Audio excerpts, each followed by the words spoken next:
Hey, everybody, welcome to Tea Time with Amy and Bev. Good day. Hello, hello.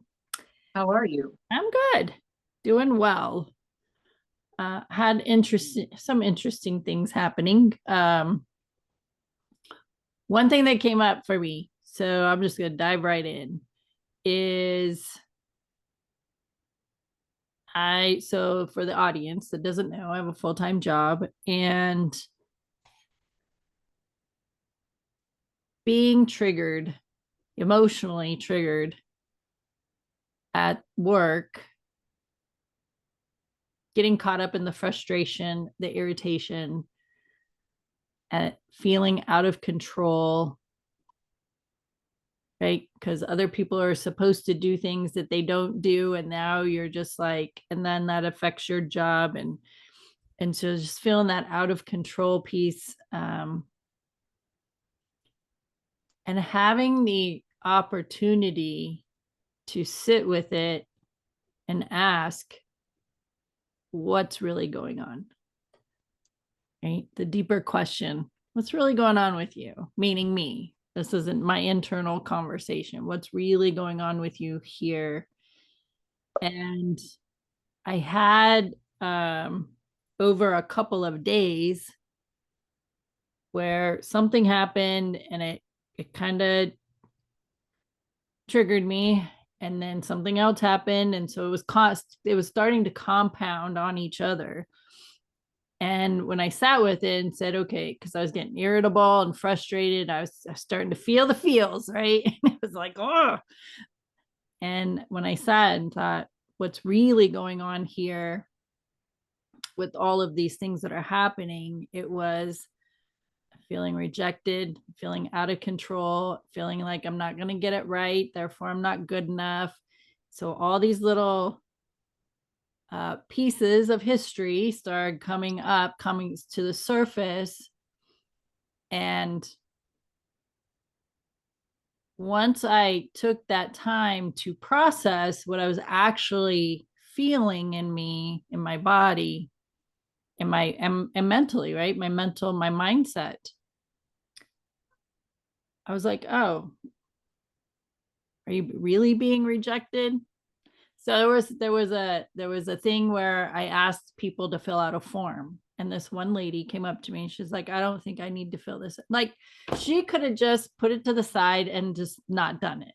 It could have been that simple. There didn't need to be a conversation about it or anything. But she had to come up to me and tell me and explain to me why she didn't feel like she needed to fill this out, blah, blah, blah, blah, blah. And it was something that I was very passionate about and excited about doing and having people fill this form out. And I took it personal. And that was one of the things. And that was what was equating to rejection. I was being rejected. And then when I sat with that and said, okay, was I really being rejected? The answer is no. And is it her choice to fill out that form or not? The answer is yes. It's completely her choice. And once I talked myself through all of that, then it was like, okay, I'm good. Right. So it's just simple things like that. They may not seem like a big deal, but my history is a feeling of rejection. For the audience purposes, when my mom found out she was pregnant, my biological father left. And so that was the beginning of my rejection and abandonment. And so there's still these nuances of that still come to the surface.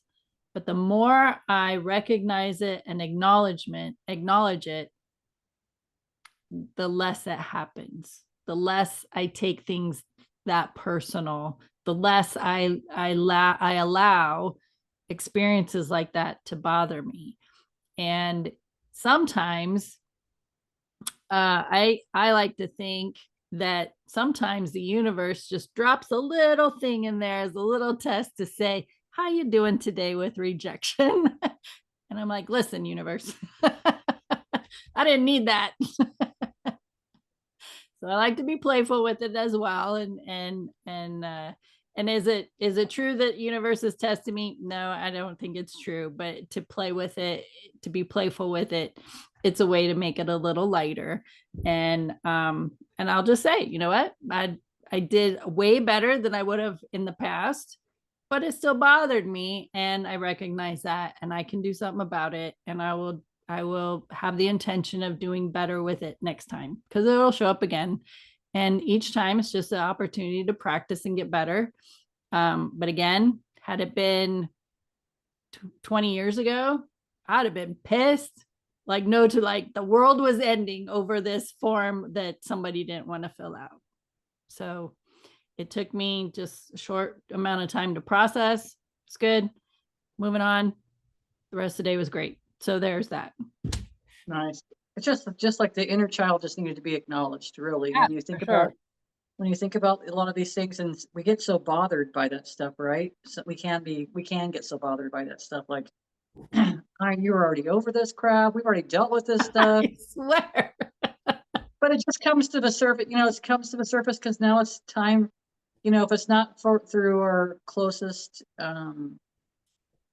people that we have closest to us, it could be at work, it could be at home. But if it's not being expressed to them, the universe, I don't know that it's so much of a test besides the universe like shining a flashlight, because you just said you don't think it's a test. And I don't think so either, but it's like, oh, there's a trigger right there. The flashlight just hit that right there. And it's like, ooh, do you see that little glimmer? And that's all it is just something, and Yeah. it's a little tiny glimmer that wants to shine a little bit brighter, but the only way we can do that is by clearing away some of the guck. Yeah, and the button wasn't this big now, right? It was like maybe this big or Exactly. smaller. This is it's getting smaller and smaller. So there's that. That's good news. I like it. I like it. It's So a it was a journey. little pat on the back for me. I felt like I did pretty well. I could have done better, but I did, like we say, right? We handle things with the information and knowledge and wisdom that we have. And do I have the wisdom? Absolutely. But when those layers of heavy emotion are still in there, this is an opportunity for them to come up and be just it's a check-in with the self, really. Yeah. It's not, I didn't have anything. Well, the universe is going to align me with the people who are going to help me bring those things to the surface to continue to heal and clear the guck, the mud, the heaviness. And I am once I process through it, I appreciate the fact that it happened, and that was one more thing that I get to get better at. Which is nice. To me, it's just another thing, and that's more of that heavy burden off the shoulders. Yeah. Yeah. So there's that. It's exciting. I know. I know. I just don't. I mean, I think we encounter these things a lot these days, and it's like you said, it's an opportunity, and we have a choice. We don't have to stay in those places because I've gone into the places too, and it's like it's right around the holiday season, so it's back to that same old feeling of not getting enough or not doing enough or not being able to, or all these stories. And it's like every time they start presenting themselves, I'm like, okay, universe, I don't know. I see this stuff is coming to the surface and I don't know exactly what to do with it. Help me to be able to move beyond this because I don't like the way it feels. That's my simple request to them. It's like I don't like the way these things feel. I think that we should be able to be here in a happy state of mind and peace. But it's like I only know what I've ever learned in the tools that I have. And it's so they're slowly giving me different stuff. Like they'll tell me to observe something. That this has came up since last week, like observe, but if not, I'm not to just observe everybody around me because everybody around you is there for that purpose of mirroring something to you that we have something like you just went through this introspection because of something that happened outside of you, because it made you have these feels inside, and it made you ask questions and look at things a little bit differently. And that's what I've been doing too.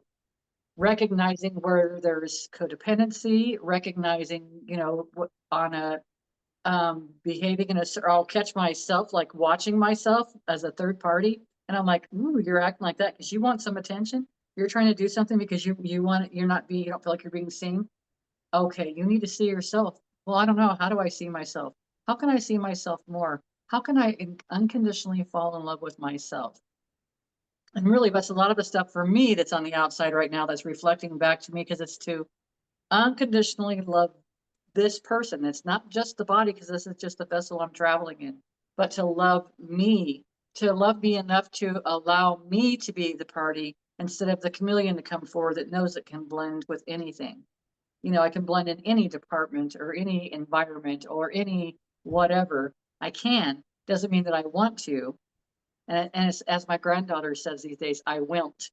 I She will. will not, but she will. I won't do I that. love it. I will. And it's like, I love it too. So, because every time she says that, and then my daughter says, I don't even correct her because I just love it. I said, me too. Because I said, I say the same thing. I'll say, I won't. And Because then it just feels good.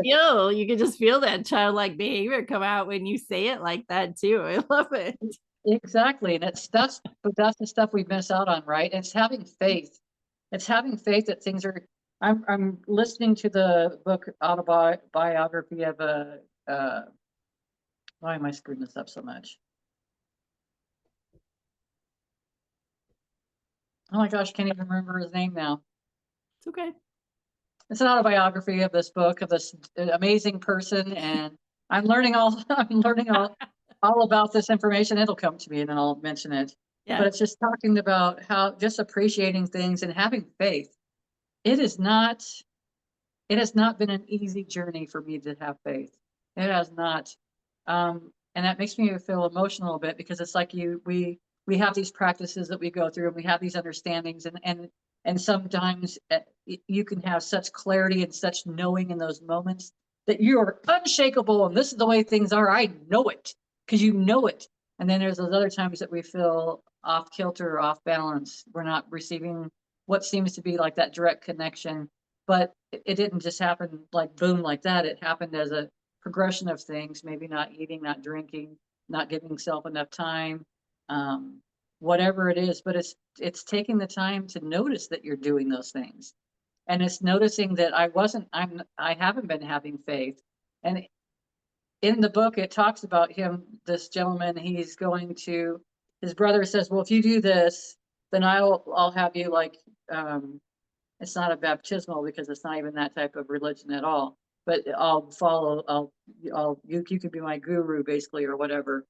And his brother like says, I'm going to send you into the middle of town. You guys are not going to have any money. You're not allowed to ask for food. You're not allowed to panhandle. You're not allowed to do any of these things. And you got to go and know it and have faith. And he says, well, I do. I have faith and know. And he says, okay, but you guys can't skip a meal either. So the food has to be presented to you, and you have to be able to go around the city and see all this stuff. And it has to be done all this way. And it's like that it shows how he's having faith, but his friend's not having faith that's with him, that this is going to happen. And he's like, oh, doubting Thomas. He calls him a doubting Thomas, because he's not believing. Just wait and see. And by the end of it, he was shown so many times that how the universe, how God showed up for him every single time. And his relationship is to be with God. And it's like, we get so sidetracked with everything in life. I'm not going to turn into a nun or anything like that, but our vision is so focused on such shallow things sometimes, because we're here in this perspective, in this human experience. And that's where I would say sometimes it feels like it's shallow. I mean, I want a certain vehicle, and there's certain things that I want, but it's really not necessary. What really I want is to have that unconditional love for self and that bond with God, even though it's always been there, but we don't have an awareness of that because we've been kept so separate. We've been kept so separate with me, it's all, we've been kept so separate from all these things, and it's always been there. But we've got these duality ideas in our mind about how we think things should go down.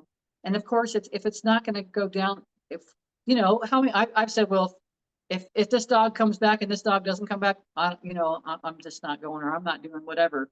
And it's like, it's played out the way that I said that I didn't want it to, because I had so much energy going to it. And it's just remembering to have the faith and know everything's going to work out just fine. Really, everything is just fine. But I got to have the faith in it, and quit trying to control things. So it's like, okay, now I'm asking, how can I surrender more? How can I surrender more? What does that look like? All I know is my experiences I've had now. So I keep asking how these things can happen. How can I move forward? How can I evolve? How can I see this differently? It's all the time. And then you get thrown into the mix of it's a pretty fluffy schedule. It's very, very fulfilling, as you have said, but it's like there's not a big amount of time for that stop and slow down and breathe and stuff like that always. And then, like you said, if someone isn't performing up to their responsibilities or what they had said they would do or whatever happened in that situation, it's like it's okay. It's okay. Well, then it's interesting. Let's see how this is really going to show up for us. But we get so wound up with everything because you're being bombarded by the holidays right now. We have had just went through a full moon. There's, we've got all these people that are present around us. There's the energy sometimes can feel pretty crazy in town. I'll tell you, living outside of town and you come into town, it can be chaotic. If you watch, if you're driving down the street, you might notice people are driving crazy. Like, I mean, I have seen some crazy things lately, and I was like, holy crap. And it's like, because that's the space they're in. That's the space of the energy they're in. And we've got our own guidance to say, hey, maybe you might want to get over to the other lane, or hey, slow down for a minute, pay attention to this, whatever, turn right now. You know what I mean? It's all these things. We've got all this amazing guidance, and it's good because we're having this conversation that it reminds me that I have this amazing guidance. And I have to, it's just stepping back into that faith and knowing that everything's going to be fine. But me, I'm trying to orchestrate everything or trying to control things, even though I think I'm better. Like, right, I'm at the front of the class. I'm like, listen, people, I used to be, but I still have some tendencies Mm-hmm. of wanting to control things, and it's ridiculous. But and then when we think about it, when we start thinking about all this control, we start getting frustrated, irritated, because now it feels like there's so much of a burden on us, so much of a heavy weight, so much responsibility. And then it's like, then you think, oh, then I got to do this and this and this, and I got to when this and this and this all starts popping up in my head, I got to be like, take a breath. Because that's the only thing I can do lately. I've caught myself getting to that anxiety moment. I'm like, nope, take a breath, because I can feel it. And Yeah. there's a lot of environmental stuff going on for sure, for sure. Yeah. And along those lines, we had, we at work, we're going through some transitions, trying to streamline some stuff, getting some automation, emails set up, just a lot that we're trying to get done as we go into the first of the year.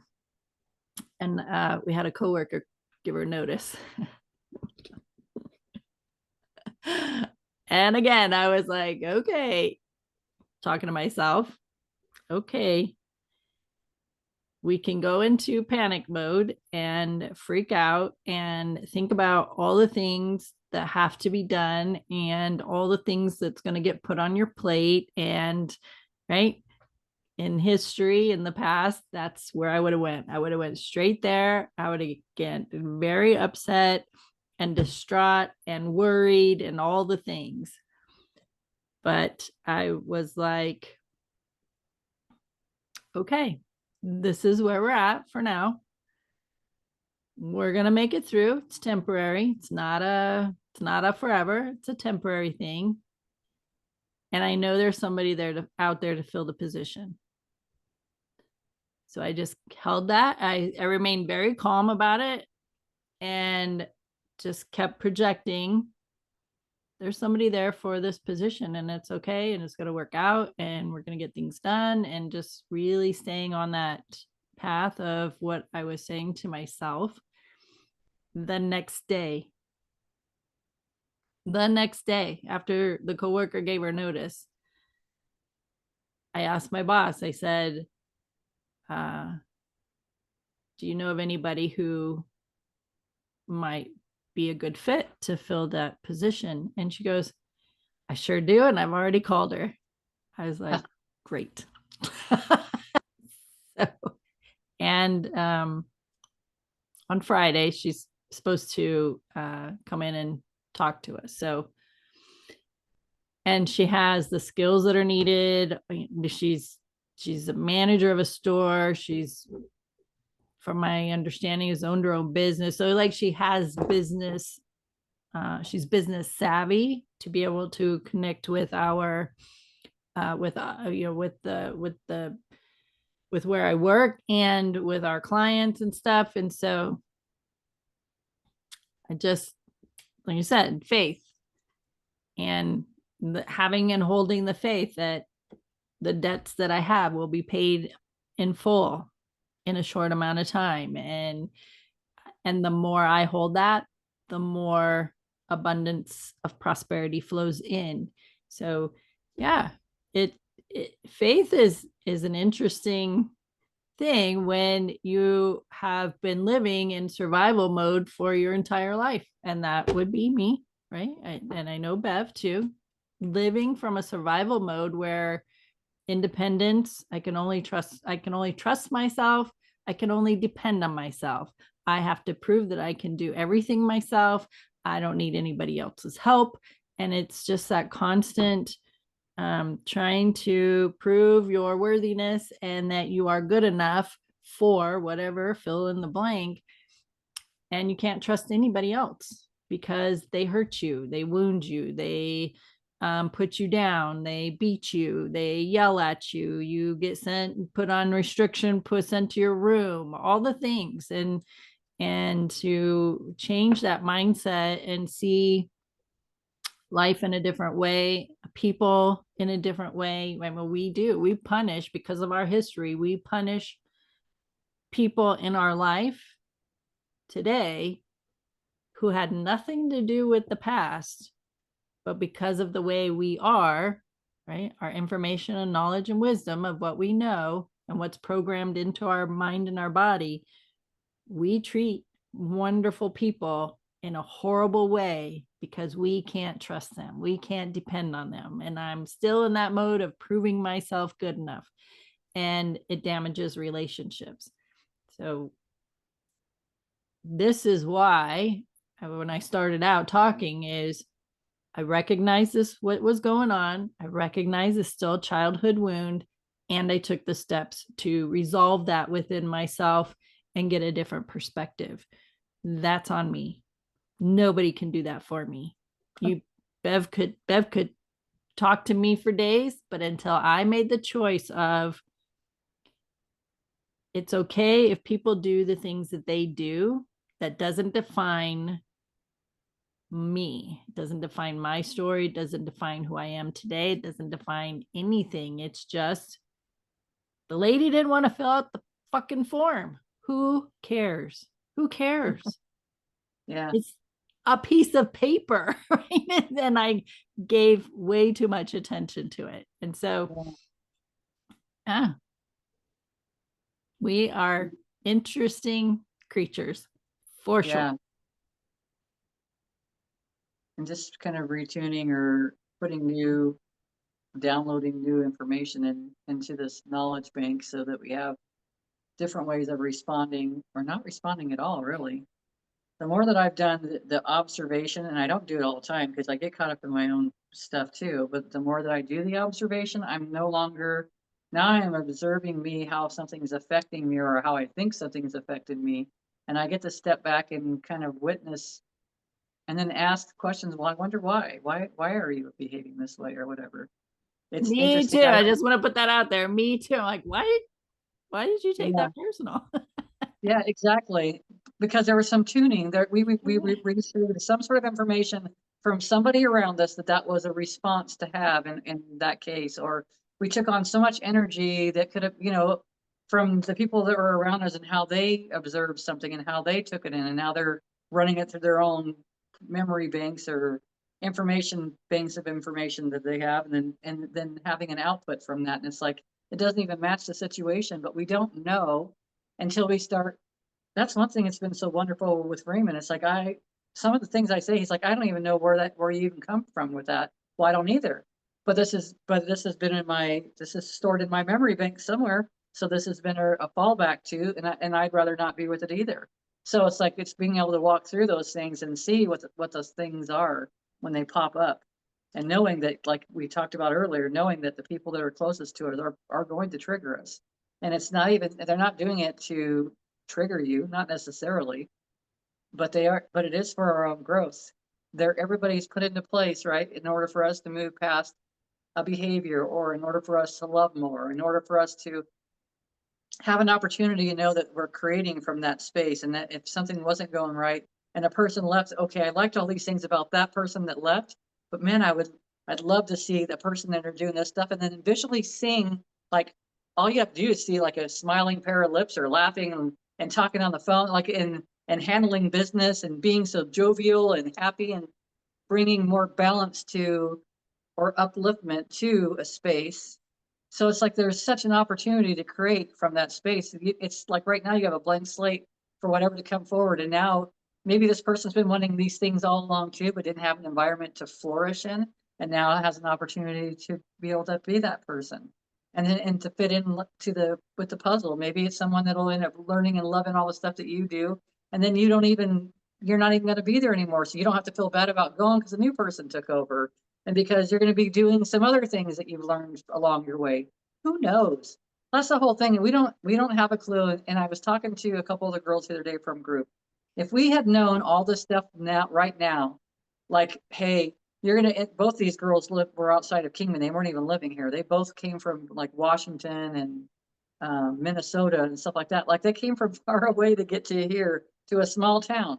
And it's like, if we would have stopped back then and someone had said, hey, when you go, you're going to end up moving to the small town so you can settle things down a little bit. And you're going to go through a lot of processes. And then you're going to meet this person with other two persons. And you guys are going to be like totally like this crazy, it's just going to be a crazy, wonderful relationship, friendships. We would have been like, oh, screw that. I am not waiting that long. But we had so much stuff that happened in between, right? So that's what we were talking about, enjoying the journey. It's like, enjoy the journey. Sometimes it feels shitty, but it's like, it's an opportunity for me to be like, well, I would like something better than that. Thank you. And what does that look like? Well, it makes me ask myself questions. What does that look like? What would make me happier? How can I make myself happier? How can I just be happy? Yeah.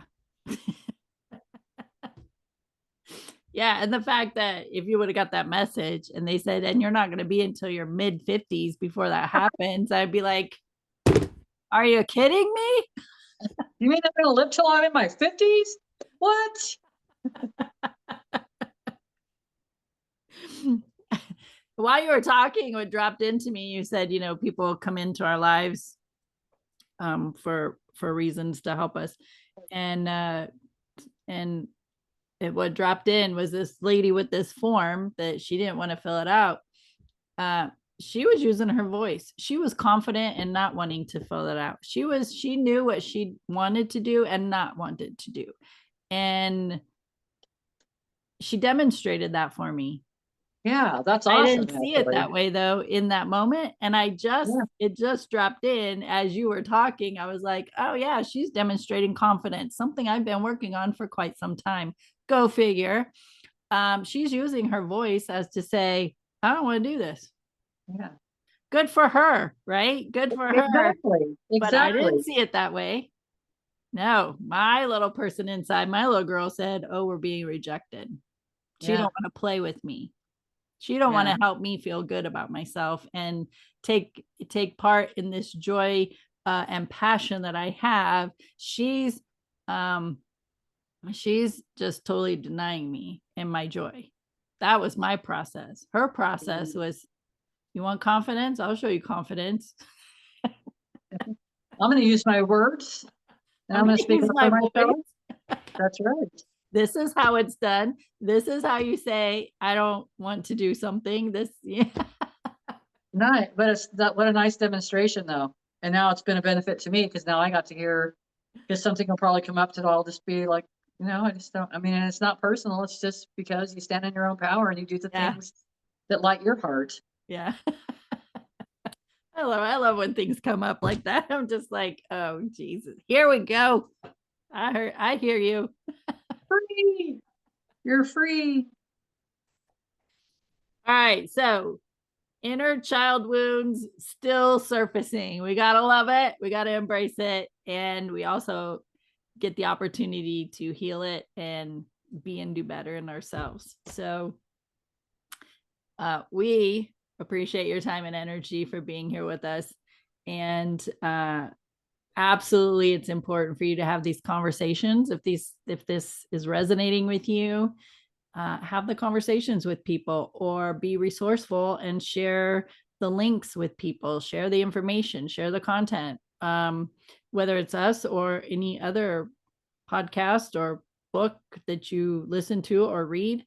Share it with people, because there are other people out there that would benefit from this as well. And there's nothing more valuable than somebody giving you their time. So we appreciate your time. And we are found on so many platforms. We're on YouTube, Facebook, Instagram, Spreaker, Spotify, Google Podcasts, Podcast Addict, iHeartRadio. So you can find us in many areas. And do you have any final words, Bev, before I close it up? I would say pay attention to your feels. You matter. You got to take the time to pay attention to them and check in with yourself and find out why you're feeling these ways. Unless you like feeling like this forever, then go right ahead, carry on. Right? If you want to keep suffering and being in misery, hey, it's your choice. Yeah, But there's a good, yep. But you can always ask yourself questions why you want to be in that space. So it's an opportunity. Everything is an opportunity. God dang it, I know. It's like, dang. I love it. All right, friends. Thanks for hanging out with us. Tea Time with Amy and Bev. We'll see you in the next recording. Bye.